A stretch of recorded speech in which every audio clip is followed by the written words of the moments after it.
सीधा कॉलेज होता कि तोहरा करिया कजरवा के असरवा सीधा कॉलेज होता बाग झूठा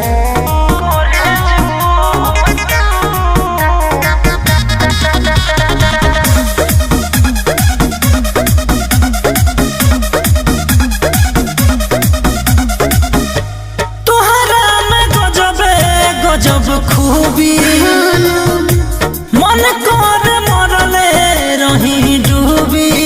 आयो दादा बर्बाद हो जाए बताओ।